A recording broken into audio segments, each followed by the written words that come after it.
Hey basketball players, today I'm going to be teaching you guys how to play college basketball in 6 hopefully easy steps that almost everyone can take if they catch on early enough in their career. Now, a disclaimer before we begin. Obviously, playing college basketball is a very difficult thing to do. Of the hundreds of thousands of high school basketball players in the country, only about 7% will be able to play college basketball at any level. That means Division I, Division II, Division III, NAIA, NCCAA, JUCO, all of these combined, only 7% of players will be able to play at that level, which is okay because nothing in this world is worth doing that is not difficult. So make sure that you guys pay attention to these 6 easy steps. I'm going to break them down in depth so that way you can get a good idea of what you need to be doing on the daily basis. Now, the first and most important step that you need to take in the process is to understand that it is a process. The goal that you have to play college basketball is an admirable one and one that is going to take a lot of dedication and hard work.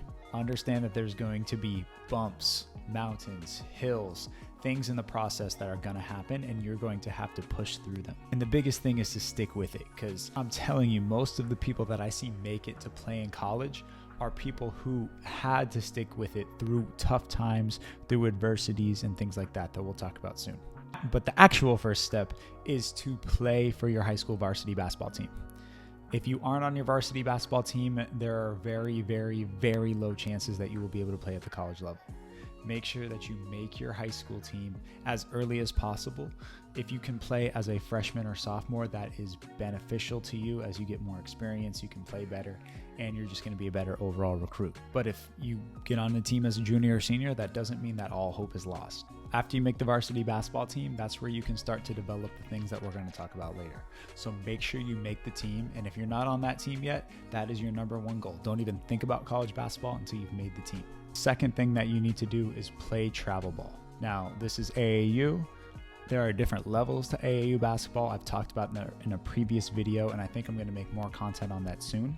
But playing travel basketball is crucial to you, especially if you can get onto a circuit team where a lot, or most, I would say, will be playing at high levels of college basketball on the Nike circuit, Adidas circuit, and Under Armour circuit. If you can get onto a circuit team, that is the best.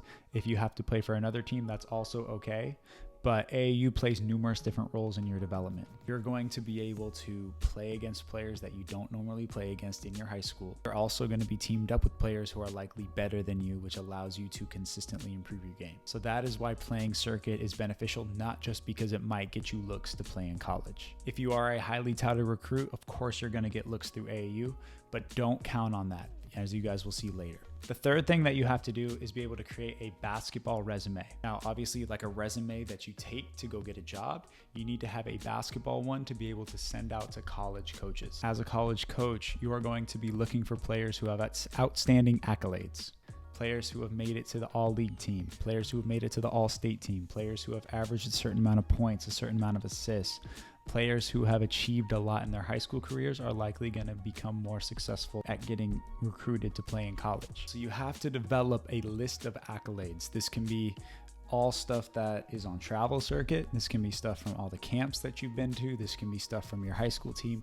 You have to be able to compile a list of all the accomplishments, write-ups, and things like that you've achieved, so that way you can have something in place for you to be able to send out to college coaches, along with the next step, which is to create a highlight tape. Highlight tapes are supposed to highlight what you do well. If you have clips from very good AAU tournaments, from very good high school games, those are the things that coaches are going to want to see. They don't want to see you playing in JV. They don't want you playing in some random tournament.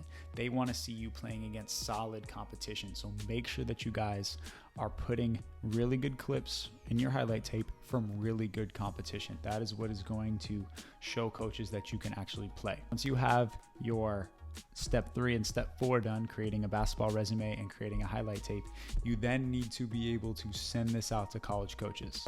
You can start at any age doing this. I recommend you start off when you're a junior at the very latest. You really want to play college basketball and you don't have any looks, kind of like myself. I didn't have any looks going into my junior year. I needed to be on the active, the proactive. I needed to send out emails from college coaches because I knew that that was going to be my ticket to getting to play in college. Some players who are watching this right now already have looks from colleges as a sophomore probably. It's wonderful. If you have looks and college coaches want you, you don't have to do anything of what I'm about to say. But for the players who are unranked, the players who don't have that notoriety, you need to be able to send these things out to college coaches. You need to be able to send out a personalized email with the basketball resume and the highlight tape is what's going to allow you to draw eyes to college coaches. Now, once you send these all out, you're not going to hear back from college coaches. I guarantee it. My college coach told me that at my small NAIA school, he was getting 20 to 25 emails per day, which is insane for me to think about. If you are going to play college basketball through email, you need to be sure that you are getting it sent out and then you follow up. Follow up, talk to the coach, consistently be in their inbox. Be a pest. I know that this might be annoying for some coaches and some coaches will never reply to you. But if you can spark a conversation or spark some interest from a coach, that is what's going to allow you to potentially play at the next level, which leads me into my next point. Once you get in contact with college coaches, you need to be able to set up a visit. It's going to allow you to meet with the coach and also see what the college is like. All of us want to play college basketball, but not all of us are going to make it to the league. Not all of us are going to play professionally overseas. So you need to be able to find a place where you can study what you want to study and do what you're going to do when you grow up. Basketball is not the be all end all of this. You are going to college, hopefully for a scholarship to be able to get a higher education and become an active member of society. Make sure that you find a school that is a good fit for you. Just because you can play basketball there doesn't mean it's great. And just because it's a big school doesn't mean you should go there. You need to be able to find schools where you can succeed academically as well as athletically. So once you set up visits, that is where you're going to be able to meet the coach, and showing your face in person is a big thing in college basketball and in recruiting. If you show your face, coaches are more likely to take you seriously rather than just an email. If you show up to the campus on your own dime, not always on their dime, on your own dime, coaches are going to take you seriously because they show you're committed. If you really don't have any opportunities, set up visits with college coaches. They might work you out. They might put you in a practice, in a scrimmage. Probably not a practice, but in a scrimmage or an open gym or some type of setting. And that is going to allow you to be able to play and succeed. Make sure that you guys send those out. Once that happens and you have contact with college coaches because of your resume, because of what you've done, you need to continue to reach out.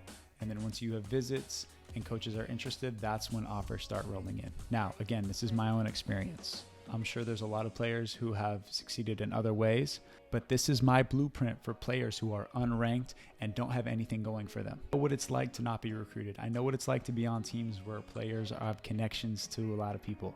I had no connections. If you have connections, it's a lot easier to play college sports. But if you don't have connections, you need to be able to grind it out yourself and make it on your own. And that's how I did it, and that's how you guys can do it too. So make sure that you guys leave a like on the video if you enjoyed. Make sure that you guys comment below. Would love to hear your guys' progress on this. If you ever have any questions, make sure you reach out to me via DM on Instagram at JQ Basketball Training. Make sure that you guys check out the rest of the videos on my channel, and we'll see you guys in the next video.